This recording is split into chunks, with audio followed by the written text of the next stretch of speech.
62 выпускника стоматолога Донецкого медицинского университета сдали госэкзамены в СОГМА. Такую возможность они получили благодаря межвузовскому соглашению. Действовало оно 3 года, пока у Донецкого университета не было государственной аккредитации. В этом году Донецкий медицинский университет прошел аккредитацию в России. Со следующего года выпускники вуза будут сдавать экзамены и получать дипломы российского образца в родном университете. Я думаю, не горько. Обучались мы 5 лет.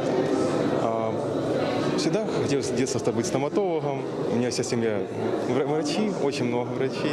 Я первый стоматолог просто. Узнали мы о том, что едем проходить государственную аттестацию где-то около месяца назад. Честно, мы не знали. Для нас это было хорошей новостью. Мы очень сильно все обрадовались и хорошим было сюрпризом для нас. За 3 года более 500 выпускников из Донецка прошли итоговую аттестацию в СОГМА по разным специальностям. В этом году помимо стоматологов госэкзамены сдали 175 специалистов по лечебному делу и 44 педиатра. По словам проректора по международным связям и инновационной деятельности Донецкого медуниверситета Любови Волковой, Северо-Остинский университет выбрали не случайно.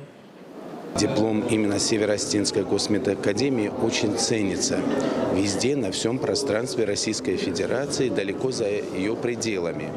И поэтому именно обратилась Донецкая Народная Республика к нам, при том, что, вы знаете, много вузов не только в Северо-Кавказском федеральном округе медицинских факультетов много. Традиционно на постсоветском пространстве особую значимость имеет